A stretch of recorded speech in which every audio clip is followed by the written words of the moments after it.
Welcome, everyone. My name is George Ferrari. If you're able to mute your microphones, that helps with background and feedback.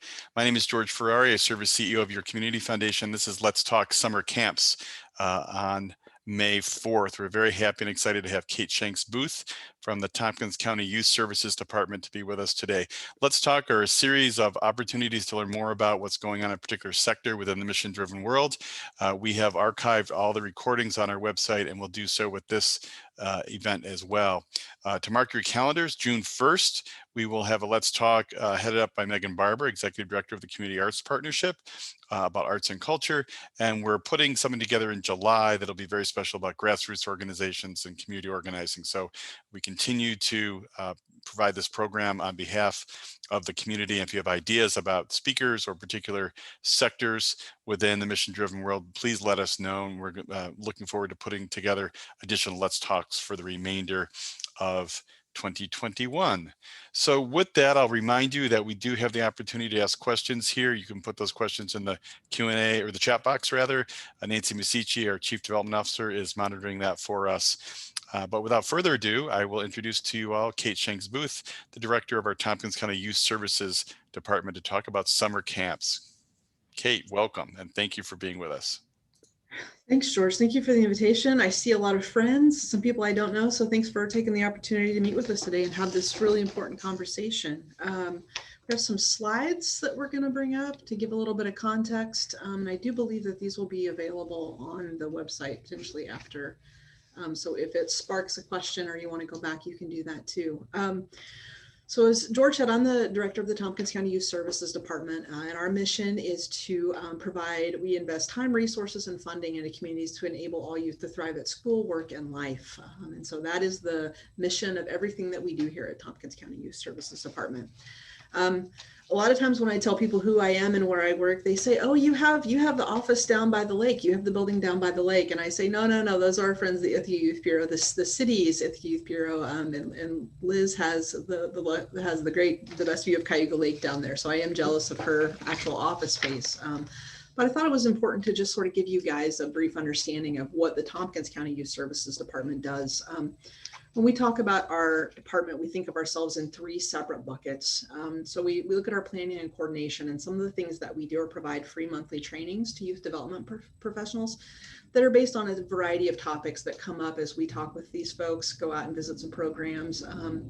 You guys have jobs where you're sort of involved in the day-to-day operations. Because we don't provide direct services, we are really well suited to be able to help do some of that goal setting, bring in best practices, and bring resources to some smaller agencies or nonprofits that necessarily don't have the professional budget to do so. So it's a really important part of what we do. A couple of other things that run through our office are the Runaway and Homeless Youth programs, the Commercial Sexual Exploitation of Children, which is the CSEC.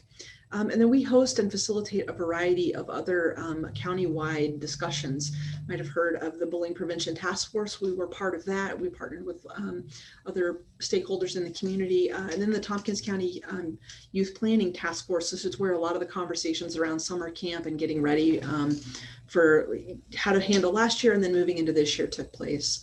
A couple of other things that we do, we work with local agencies, and this is where our department, we're a steward of funds, local funds that are your tax dollars here in Tompkins County, and some state aid that comes down.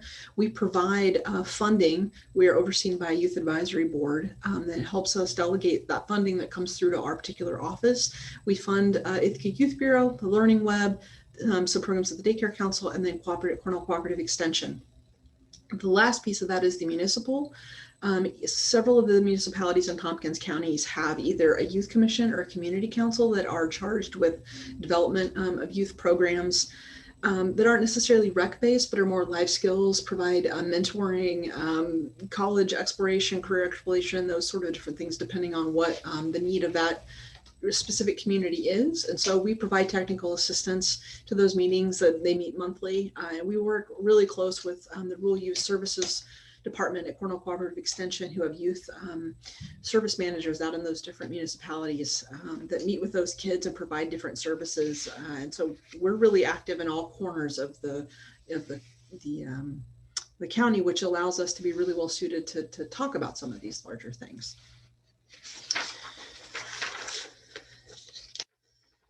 Next slide. So one of the things as I was thinking about how to broach this conversation, I think decoding summer camp. We have everyone says I'm going to send my kid to camp, or my youth is participating in a camp, and then a lot of ways we say we're going to make a Xerox of something, which means we're going to make a copy, or can you give me a Kleenex? And really what we mean is, can you give us a tissue? And I think in a lot of ways, camp is sort of the same thing. It sort of everybody gets clumped into the term camp, but when we talk about the different regulations and things, it's important to sort of be able to navigate that. So just a high level view, any camp that is an official camp in New York State has to be registered with the New York State Department of Health. They have to meet certain criteria to operate, and a local arm of that who does the visits and makes sure that all the background checks are done on staff and all these things are our local Tompkins County Health Department. The next group is there are some school age programs that are licensed and run what they call camps underneath OCFS, and the local arm of that does sort of the same thing that the local health department does for those camps is the Child Care Development Council. And they have to meet certain criteria as well, certain background checks, certain informational things for the staff. And the criteria for both of those are very, very similar. And the third group of this is that they may call themselves camps, but these are not necessarily, don't meet the requirements to be regulated by either of those two bodies, the health department or Child Care Development Council locally. These are things that might be rec departments, things that show up at your local library. Your church may put on an activity, right? And so those are sort of three different buckets that camps fall into. And when you think about sending your kid to a camp, all are important, all do really good things, but the way those are governed and the way decisions are made look a little bit different. So we thought that was an important place to start as we begin this conversation. Next slide.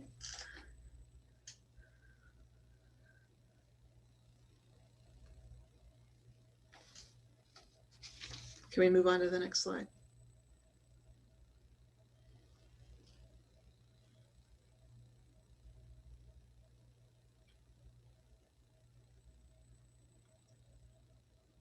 There we go. Awesome. Thank you. So the big question is really the COVID impact. And I was having conversations with some of my colleagues at the health department at the daycare council last week, was trying to find a way to just really give you a high level of the different impacts that COVID has had 2020 versus what we're doing in 2021. There are about 35 camps in Tompkins County that are operated underneath the health department. Of total, 7 out of those 35 camps ran last year, right? So it was a huge impact to the number of camps that were available. And in 2020, 2 of the camps that are operated under the Child Care Daycare Council also operated, right? And so again, there's 5, 6, 7 of those, kind of depends on where they are and where they're located and what they do for their particular summer programming. So in 2021, approximately 30 of the 35 camps registered under the health department are expected to run. And in 2021, a larger number of those camps that are registered under the daycare council are expected to operate. So if you look at sheer number of camps that operated last year versus what we have this year, that gives you just a spectrum of how far we have come as a community and the planning that has happened over the last year to prep us for the season that we are entering into. In conversations with George and just other providers, one of the things that I wanted to highlight was sort of the silver lining that COVID-19 has provided. And a lot of people might say, well, I don't know if there's anything good that came out of COVID-19. There's been a lot of negative stuff, but I think it's important to stop and understand too, as people who deal with youth, it's very rare, I think, in human history that we've had moments of time where we stop and really take stock of our values, really take stock of what's important to us, look operationally at how we run programs, right? I think we are so busy running programs, we're so busy making sure that we're meeting the needs and checking the boxes. Sometimes we forget that there may be a better way to do things. And so there were a lot of lessons gleaned. We said 7 camps ran in the summer of 2020 for the health department. Those camps that were able to run, they learned a lot, right? There was a lot of health restrictions, a lot of different COVID safety protocols that they were required to meet, from PPE, face masks, social distancing, hand washing stations, all of the things that they went through in the youth planning task force that I mentioned earlier, one of the initiatives that our office had headed up with Cornell Cooperative Extension. We brought all of these people together and we had conversations and said, what did you learn last year? So they shared that knowledge with some of these camps that are getting ready to open this coming year. So, really the collaboration and the sharing of resources was, it's been pretty incredible. looking at just operations logistics, right? From pickup and drop off, right? If you've ever had a youth and you've dropped them off at a summer camp, you got to park the car. You may have 3 kids. You got to get everybody out. You go sign in. There's a big line. Everybody's talking. It takes a lot of time, right? You have to build time in to drop off and pick up as well. And so a lot of camps, they scheduled that differently, right? You drop in, you pick up, they bring the kids out. There was a lot of different ways they did it. But one of the things they said was like, it streamlined it so well that they're going to keep what they started doing last summer moving forward. Screen time. I don't know how many times we've had conversations about the youth are on their screens too much, right? What I have heard from every provider that has provided, whether it's summer camp or some sort of programming over the last year, is kids are so happy to be out of the house and away from the screens. That we get back to some of the simpler things, right? Like just free play, right? Just imagination. And so it's really rethinking what are the values, getting kids out, teaching them how to do lean-tos, how do you start fires, how do you camp, how do you cook food, spending time with each other. It really has been laughter, getting back to the basics. And I think that's really good because it reminds us of why we do the work that we do. The other thing too is like just how we operate camps, right? So if you've got, typically you might hire an art individual, right? Who comes, an art lady or an art gentleman who comes in and they do the craft products. So kids rotate from different sections. Well, now you can't just hire an art professional to do the training. You have to make sure all of your staff are trained in the art craft that you're going to do for the day, right? And you have to share things. You have to clean those things in between. So how to do that? We're not heading into this with not knowing what we're getting into. We've got a lot of experience and a lot of lessons learned. So that's exciting. And I think some silver linings are just things to keep in mind, as some people might be a little bit nervous about sending their kids to camp. As I said, we've had professionals, they've been planning since last summer for this. So it's been great to see. Next slide. All right, summer camp, things to look for. So as I was talking to my friends at the health department and at the Tucker Council, I was like, every camp is required to do a safety plan. Should we be telling parents, youth, that they should go in and ask to see a copy of the safety plan? They said, well, they can do that, right? But if you don't know what you're looking at, if you don't have a point of reference, how do you know if it's a good plan or not a good plan?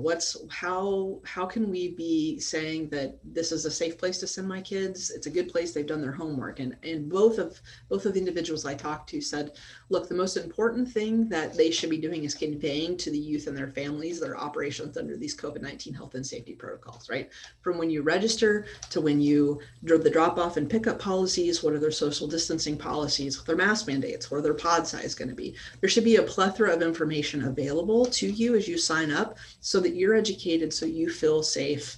If they're going to be doing transportation, how are they going to be doing that? How are they keeping your kids safe? These are all questions that should be welcomed, they should have responses. And if they don't have the response, keep in mind they're also really busy getting ready for different things. They should be able to get back to you quickly with that information. And if you're not getting it, don't be afraid to ask and go after it. Everyone that I've talked to is, they're planning A, B, C, and D, and hopefully they'll probably end up with plan, Q or R, S by the time it's said and done, but they've thought of different scenarios. And so parent input is really important in this part.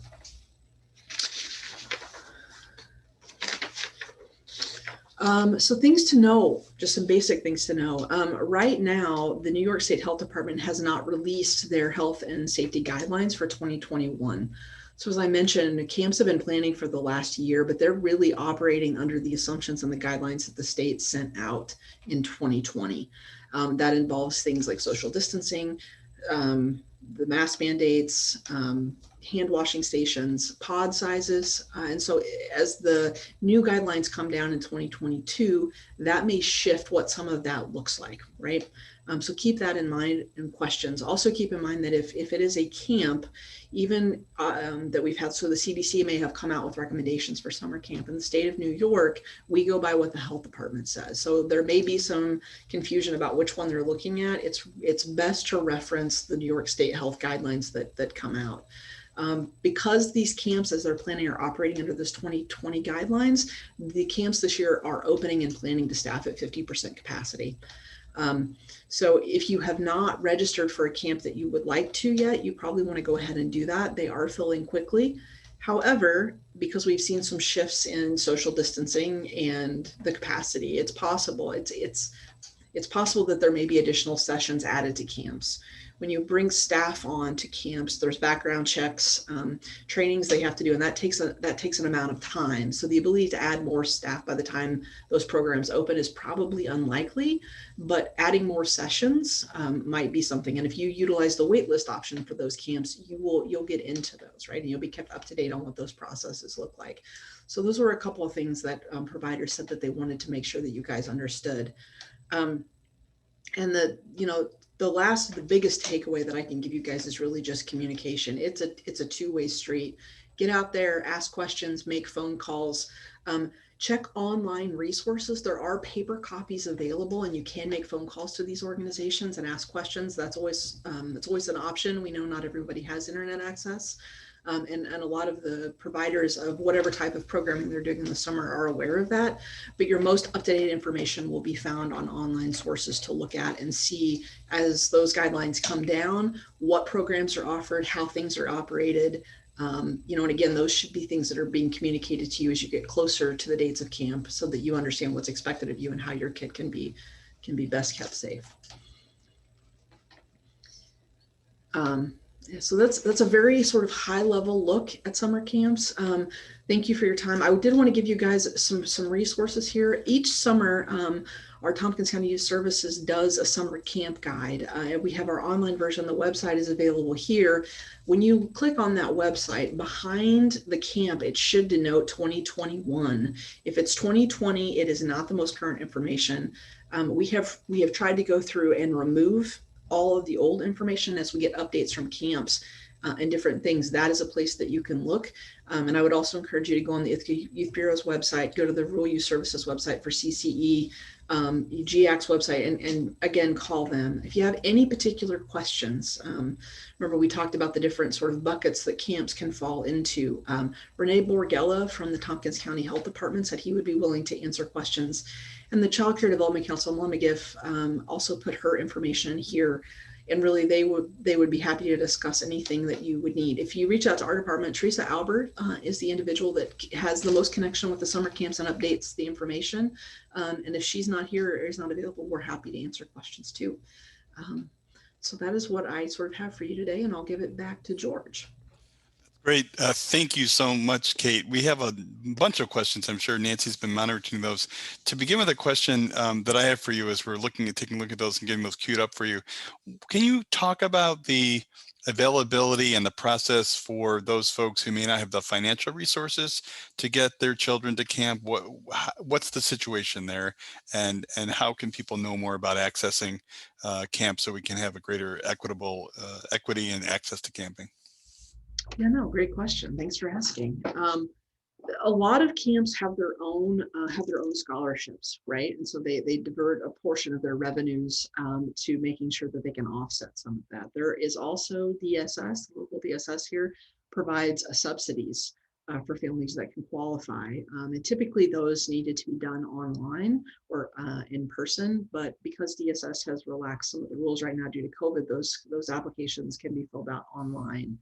Not all camps take DSS subsidies, but several do, and several have actually set aside spots for the lower income kids or marginalized communities, whatever would be the qualifying criteria for that, whatever foundation or whatever funding that would be to offset those costs.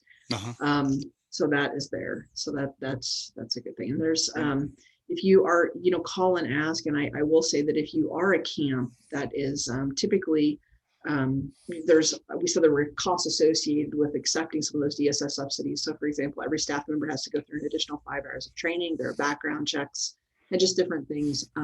Molly McGriff with the Daycare Council can help talk about some grant funding that is available to offset those costs to make sure that we've got those accessibility points for the different camps for those kiddos. Those are good. Thank you very much. Nancy, what's our next question? Someone is asking about the last 2 weeks in August. What's happening? Are there camps available for that little gap? Yeah, so that, I don't necessarily know all the different individual schedulings for camps. I would really encourage you guys to go to our website to look at that, and then to call Ithaca Youth Bureau or to call GIAC or to call your particular camp director and see if that's what they're doing. And I think something else that will impact that a lot is depending on what the ratios and what the state mandates are when we come down toward the end of August. They may add additional ones. Great. You said that the New York State has not gotten the 21 guidelines out yet. Are those expected like yesterday or? Anytime you deal with the state, a lot of times it's 11th hour, the information that comes down. And so that's why when the planning, we've got, they're pulling A, B, C, and D, and really the reality is it'll probably be some mix of all of those and things we didn't think about. Got it. So they're expected anytime. We have not seen them yet. So. Okay. So that's one of the questions. So you haven't heard yet if there's a maximum size in the groups up to 15, or you don't know yet? I believe the pod sizes right now are 15. That may shift depending on the regulations. I do that they're really operating at 50% capacity is sort of the overarching total amount of space that each campus is allowed to have right now. Okay, so the maximum is 15 and to be determined if it goes higher. Yes. So what are the best options for those children with physical limitations? Is there training for camps, laws and regulations for that, for campers with disabilities? Sure. Yeah, all of those things are covered. And New York State does a really good job of making sure that staff are exposed to the trainings to do a different myriad of different topics. I think that there probably will be some camps that are set up specifically for that. But as far as making accommodations to make sure everybody feels included and being inclusive of everyone, camps do a really good job of that here. And I would really recommend that people reach out to the director of those programs to ask questions and see how to best accommodate their particular needs in their situation. Has the youth services 2021 budget changed? It's a good question. It's a sort of the $1 million question right now. So our budget for 2021 has already been set, and that we saw a 12% reduction in local funds here in Tompkins County, which every department in the county was hit with. The guidelines for our budget for 2022 have not come out yet. That's passed down to us to the county administrator after he has his budget retreats with the legislature.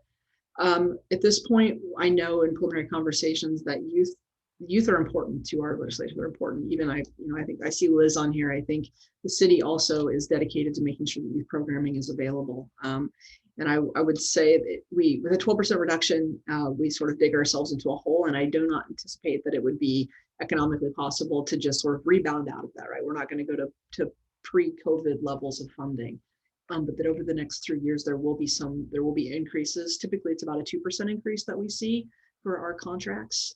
Somewhere around that will happen over the next few years to bring us up to the level that we were. But what that looks like right now, I can't really speak to it. I haven't been given that information. Okay, I hope people are checking the chat. There are a number of camps that have the last 2 weeks of August available. A couple have responded, the Y and I think it was Coddington Road. One more question has, and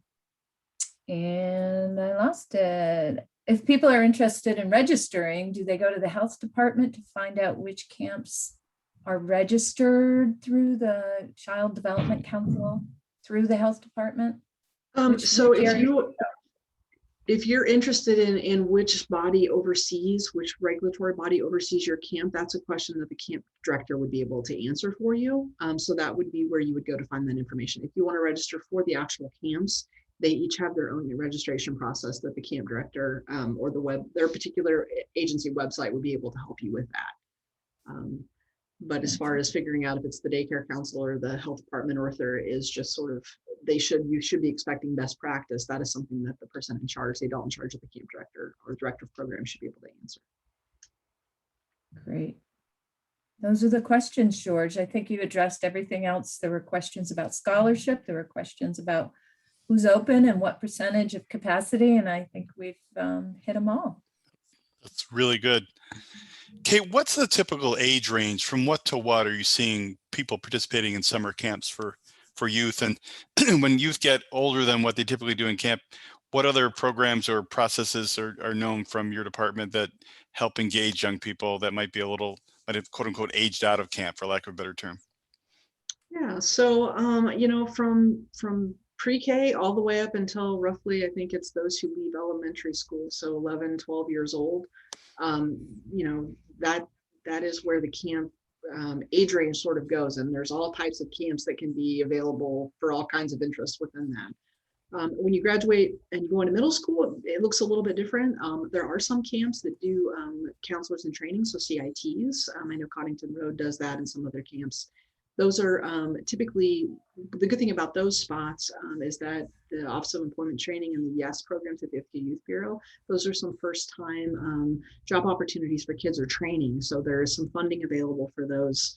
And just opportunities for kids to learn, you know, how to show up to work, how to go on time, how to ask for time off, those type of things. You know, and then just other camps, you know, have the CIT stuff available, but it's not such a formalized process. So I would ask your camp director if that's something that's available, especially if you've had a youth that's come up through the camp and has an interest in maybe doing youth development as a profession, or just needs a place to go for the summer.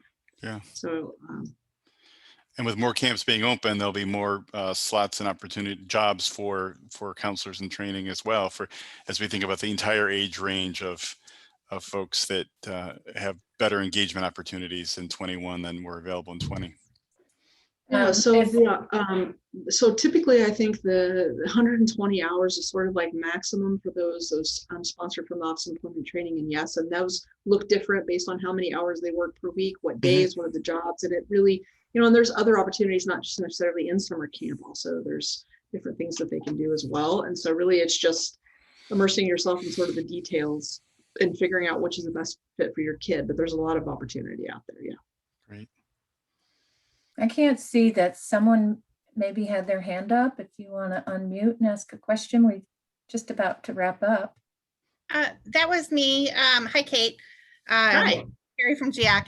You know, one thing I was wondering if you could comment on is we've been experiencing confusion with caregivers in some regards, in that the state and CDC has changed policies about distancing at the school district being 3 feet, mask wearing outside in some cases, travel quarantine for staff and participants.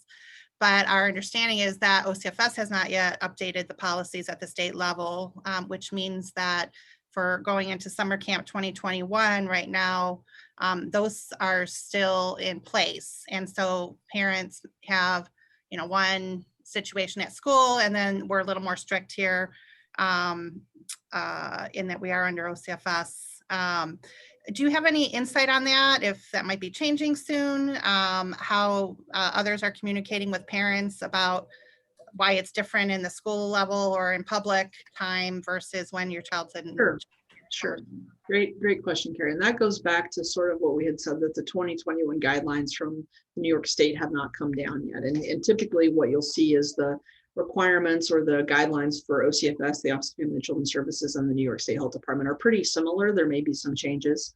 The CDC is sort of an outside entity, right? So they make the recommendations, but here in New York State, you really don't see, until those are adopted by the 2 state entities and then passed down as regulations to the camps, they're not allowed to make those changes. The school district may opt to do something a little bit different in their best practice, but really until OCFS and the state and the health department make those changes, those are the guiding documents that will determine things like mask mandates, pod sizes, social distancing, transportation requirements. And so it is very confusing, you know, and so we say that now that there is a difference, but the hope would be that those things would be looked at as we sort of get into this, as we collect more data, that those changes to what we see and what guides camps will look more like 3-foot social distancing. You can do some things differently, which will provide for some of those maybe additional sessions, you know, toward the end of summer. So it just means a higher level of communication with our parents to explain why policy is this in one case and why it is where it is now in our operation. And usually very understanding. It's every day is different, you know, throughout this whole pandemic. But the more we communicate, it really does help out quite a bit. Yeah, no, communication is the major takeaway. And I think there's a reason, I think it's fair to assume that every youth professional that I have dealt with is excited to have your kids back and they are really looking forward to that. But there's a reason why they're doing what they're doing. Yep. If they're requiring something, there is probably something that's requiring them to do that. So would really just, again, reiterate and just stress, ask questions. Understand they're busy, they're dealing with a lot, but just ask questions. They're happy to do that. Kate, is that messaging something that can get, I know, your department's so great at getting messaging out or little things out, even on social, about how there might, hey, there might be differences at GIAC versus when you go to our children's garden. I don't know, just something to say, just let's all, hashtag be flexible, take care, be kind in Ithaca, something like that, just to like help each other, youth services. Just so that that each agency doesn't have to do their own. That's always in addition to doing the camps, they also have to do the messaging, the social media, the marketing, so that'd be nice if maybe get something sent out. Yeah, it's good to see you, Numa, by the way, first off. And second, that's something that, we've been talking about and really figuring out because we're positioned, because we don't have to do the direct services and we're able to see the larger picture. That's something that we can definitely use social media to push and do some other things. So thank you for the suggestion. Absolutely. Thank you all for making time to be with us today. There's a great degree of interest in this topic. And Kate, that was a wonderful presentation where some things may not make sense. They're rapidly changing. People really want to get young people out and together and connected and socialized after a year of real challenge around school being interrupted and modified and challenged. So I want to thank you very, very much, Kate, for making it clear and encouraging folks to empower yourselves to ask questions and to understand when you're engaging and how you're engaging and the opportunities that are hopefully much more than they were last year. So we appreciate that you're with us today for this Let's Talk. We hope we see you again on June 1st when Megan Barber, Executive Director of the Community Arts Partnership, will be focusing arts and culture. Our July topic will be grassroots organizations and community organizing. This presentation has been recorded and will be made available to you along with Kate's PowerPoint presentation. Thank you all. Take care and get outside. Camp is not just for kids. So enjoy the rest of your day and the summer, which is coming, I promise you.